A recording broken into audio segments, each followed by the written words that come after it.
It's me, Renee. I'm back. So, yeah, I've done this a few times now, just to have to change the setup and stuff. But yeah, now I'm here, and this, as you probably know, is the second week of June. June is Pride, so this is the second week of my reading queer, reading queer words, reading queer videos.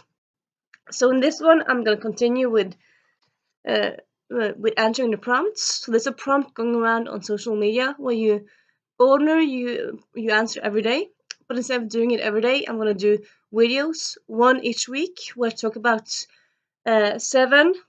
So like now I'm doing 7 because it's been 7 days since the last one. Last time I did it last Friday and then did that just 5. For now it's gonna be 7 because it's always gonna be the weekend and then a week. And yeah. Let's get to this week's. So the first one is favorite queer graphic novel. Now, maybe I've checked this out, but I'm pretty sure that the definition of graphic novel is that it's longer and you know what? I'm gonna check it out. Just gonna. So I just checked, and it just says that graphic novel is a novel in comic book form. So you know what? I'm gonna go with this one. And it's The Prince and Dressmaker by Jen Wang. So it's a book probably everyone heard of, maybe. It was a huge phenomenon when it came out. When did it come out? It doesn't say here. Double check first, 2018. Yeah, 2018. So not that long ago. So yeah, just 2 years ago actually.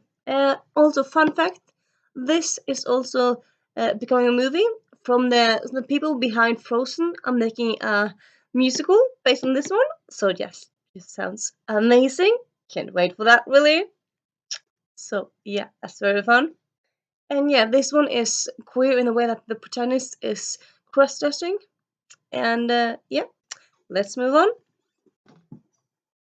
Then the next prompt is, give me a moment. I have no control over stuff. Give me a moment. And the next one is a queer book you reread frequently. Now, this was a bit tough for me because I reread frequently.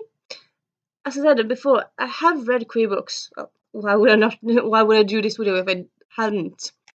But rereading them, it's not like I don't do it on purpose, but I haven't really seemed to have reread that many of them that I can think of, really. Though I just reread Red, White and Royal Blue by Casey McQuiston. I reread it, finished it today, so it's my first reread.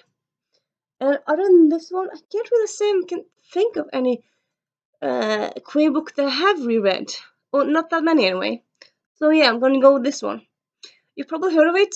Everyone and their mom has, probably. But I'm just gonna say, for clarity's sakes, it's about the son of the first female president in the United States, who dates the son of who dates the prince of UK. So royal scandal or royal sex happening going on there. There's quite a lot of sex in this. Well, it's quite some sex in there. So if you don't like sex scenes, this is not for you. But it's swoony and nice, and there's plots beside the main plot of romance, though it's mainly romance, and it's just so swoony and nice and optimistic, but also like still stuff happens. It's not like everything goes according to plan, and yeah, it's just so good. Also, yeah, this one is also becoming a movie. Maybe that's kind of a through line in this video, but I don't think all of them are becoming movies. I think quite a lot of them are. Yeah, let's move on. And then the next prompt is queer book with a happy ending. Again, I suppose not again, but like as the most of the books that I love have happy endings, and part of the idea behind this queer reading, reading pride idea is that you should recommend books. You recommend books, of course, you won't recommend books you don't like. And yeah, so most of the books I'm talking about here really are books that have happy endings. So it's like, which one do I choose?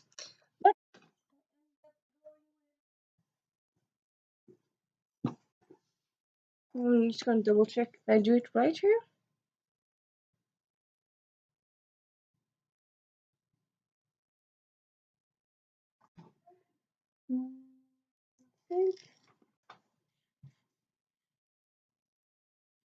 Maybe I did something wrong here, I think. Maybe. Okay, give me a moment. I'm just gonna check something else.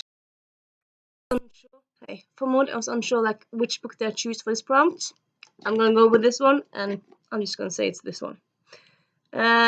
So this one is a book with a happy ending. So it's fan art by Sarah Togay. It's a book you might think it's relaxed a lot of fan art. It's not really. It's not that much about fan art, but it's about a gay love story. And I read it last year, I think, last year.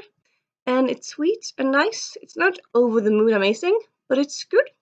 And it has a happy ending. Hallelujah. It has a happy ending. So yeah. Then the next prompt is, give me a moment. Queer book over 100 pages. I'm gonna go with, and now I'm gonna go with Lady of a Lady's the Lady's Goat, Lady's Goat, a Lady's Guide to Petticoats and Piracy by Mankenzie. So yeah, so this is about an asexual. I was about to say girl. She's not a girl. She's a young woman. I think she's like in her 20s, probably around 19, 20, something like that. She wants to become a doctor, and it's the 1700s, so that's kind of difficult. And shenanigan happens, and it's very good. It's about her that's asexual, as I said, and don't really think there's. Well, I suppose there might be bisexuals in there, like in this one, except the obvious one of the cameo from her sister. But yeah, anyway, it's a great, great. It's a good book. I would say you have to love the first one more, but I enjoyed this one. I'm not doing a very good job of selling this one, am I? It's a good book. I kind of expected more from it, but it's good. It's a fun time. It is, and it is like around 500 pages, 440 pages, so it's quite long. And the prompt was a book over 400 pages, as also like most books are. So I'm just gonna take a long book, which this one is. Then the next prompt is blah, blah, blah, favorite queer genre novel. And here I'm gonna go with Timekeeper by Tara Sim. So this story has a gay romance, and it's a genre novel in the way that it's set in the past, and there's steampunk, and there's like time magic involved. And like in the beginning of this book, it's just time magic, so it's not like it's kind of magical realism and stuff. But as the as the series continues on, more stuff happens, and you have gods and stuff.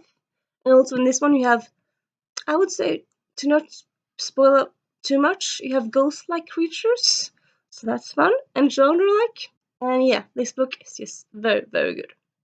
Highly, highly recommend it. And then the next prompt is, next prompt because the prompt is a queer book that you love and genre you don't read. And like, how are you supposed to pick a book you read in a genre you don't read? I suppose I think it would be better like saying like a genre you normally read, but like it's just a genre you don't read. And like, if I don't read it, I wouldn't have read it. Would I now? I didn't really. Yeah. Oh, sorry. I was about to say I didn't do it, but I think I actually did. Just wanted to double check. Yeah, I actually did do it this one. I thought I didn't, but actually, yeah, I did. So I end up choosing a book from a genre I don't usually read, but I read now and then. Also, this is a bit of a caveat, but I'm gonna show it to you. It's Gideon the Ninth by Samson Muir. So the caveat with this one is that I actually haven't read it yet. I have heard only good things about it, though. So yeah, but it's been described as sci-fi and horror elements. And I don't like horror at all. I like some sci-fi, but not that often. So this is a book in a genre I don't normally read. But I've heard this one is great, so I want to get to it this year sometime. And yeah. Last prompt is just gonna double check it here. Queer book with a protagonist with a strong sense of place.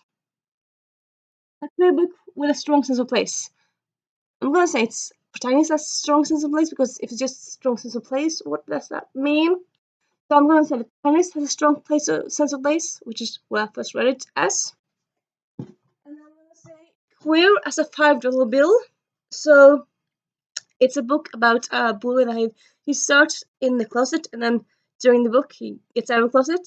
He's gay, and he loves his family, and he doesn't love his hometown, but he likes it enough. So I would say like he has pretty strong sense of place in a way. Like he really likes his family. He really likes his family has a B&B, and he really likes them, and he has a loyalty to the B&B, and yeah, I would say this one has a good sense of place. I'm going with this one. And yeah, those are the books that I have for you today. And yeah, again, this is kind of difficult to do. So this is kind of just reminding me I should read way more Pride, way more queer books, because that will be easier to like talk about them. Because actually today, like thinking about it, I feel like maybe I should choose one from last week, because I can't think of any new ones. That was my first thought. So yeah, I should definitely read more queer books, which I do intend to read. I do intend to read, but yeah, I definitely know I should do that, which I am gonna do. I am. Don't worry, I'm gonna do it. And yeah, so that's been that really. This is me saying Renee out, and I hope you have a nice weekend. Ha! I tricked you there. Bye bye.